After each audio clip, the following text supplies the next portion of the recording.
Today, we're going to talk about a fat that you wouldn't even think is so healthy, but is so important on a keto, carnivore, or low carb, high fat diet.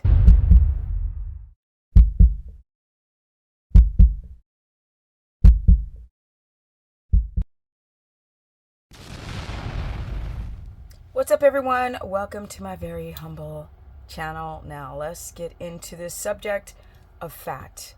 A lot of you guys are so afraid of, drumroll, pork fat. You go towards the butters, then the tallows. You might even go for chicken fat or fish fat, but tend to avoid the pork fat.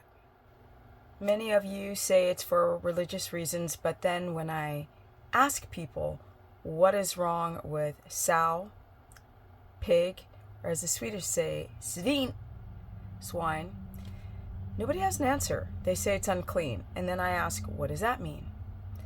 You see, back in the mid-century and prior, people would pin their pigs and then throw their food on the ground.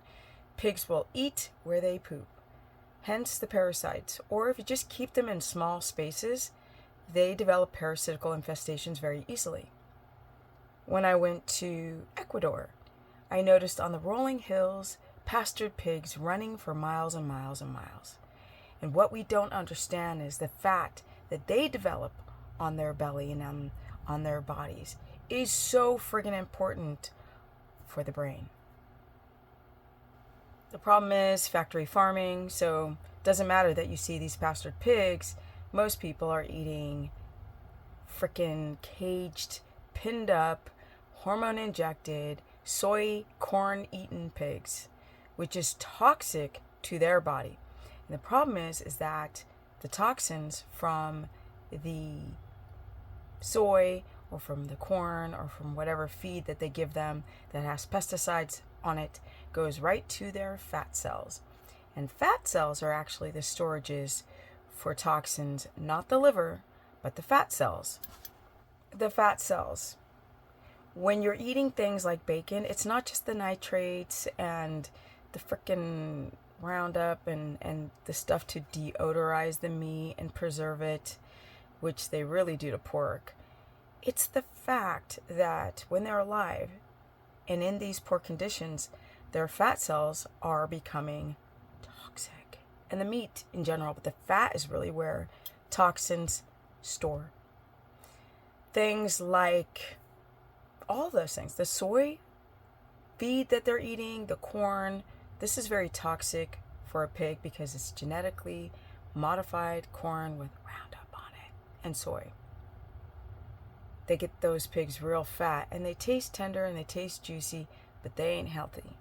Their fat cells are just absorbing all of the pesticides from the feed, all of the horrible toxic conditions that they live in. And this is what is making our pigs high in omega-6 fatty acids rather than the mono. Everybody keeps telling me, we shouldn't eat any lard because it's high in omega-6. Well, it's high in omega-6 because of the way that these pigs from those supermarkets are raised under poor conditions, eating corn and soy. This is why they're high in omega-6, which is terrible. It's very acidic to your pH balance in terms of your intestine and your blood. It's the blood and it's the intestine that must remain alkaline, and things like your saliva, your skin are slightly acidic. Of course, your stomach is incredibly acidic, but we don't want foods high in omega-6. A pasture pig should have mono unsaturated fat, which is amazing for the brain. I'm so lucky because my neighbors have pastured pig and I get the pork. This is the pork lard or fat from those pastured pigs. Pork lard is so divine for those who have a histamine intolerance to butter. If you go and do your due diligence and look for farms that have pastured pig, this is amazing for the brain and for the overall health of a human being. It's high in monounsaturated fat when they're healthy. vitamin B12, which is good for the brain and for the body. It's got B1, B2, B3, B5, B6. It has a B complex. This is what I love to cook with. It's heat stable, unlike those oils which go rancid and oxidize like that. Y'all are worried about heart disease from fat? You should worry about heart disease from your olive oil, coconut oil, avocado oil on the frying pan. If you have a severe histamine response to butter or ghee or any dairy products and tallow tastes like wax, oh my God, get pork belly, cook it, keep the fat. Look, this is like butter. Look how creamy that is. It's not waxy at all. It is as creamy as butter, if not better. What I express to people is when you're cooking your pork belly, just put a little salt on the pork belly, which gets into the pork fat, or put it in a saucepan and add a little spice or salt to it. This is your butter. If you have a histamine response to butter or dairy, and don't to pork fat, just do your due diligence and look for pastured pork meat, pork belly, pork jowl, and collect the fat. And remember, fat does not make you fat.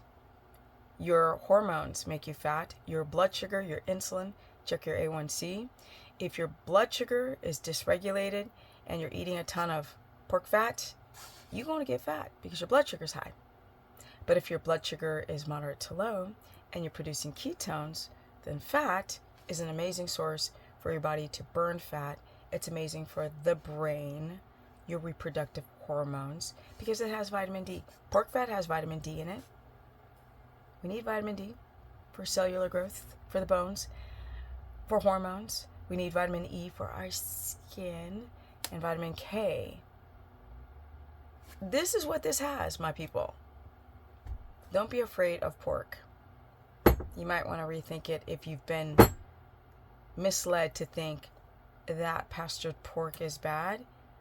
The Okinawans of Japan, their main, and you don't hear about this because they don't tell you.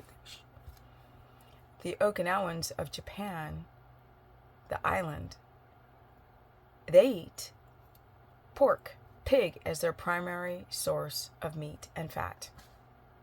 But nobody knows that. They think they're just fishing or vegetarians, but they're not. They eat a ton of svin, pork, swine. That's what they eat.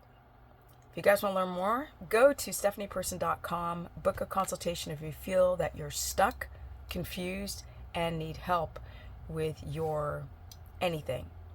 Weight loss, weight gain, workouts, headaches, fibromyalgia, sleep, thyroid, reproductive hormones, aging. I got your back. You can also sign up for my membership group, which I cover low carb, high fat, keto, omnivore, and carnivore, because not one diet fits all. It just doesn't. Contrary to some of the carnivore dogmatic believing that carnivore fixes everything, but it don't. Neither does fasting. Everyone's body responds differently to different kinds of stresses. My Instagram is Stephanie Ketogenic. My Facebook is Stephanie the Business Person. I'm 56, now on my way to 57. I'm just loving life. 16 years in ketosis, and I'm out. Peace.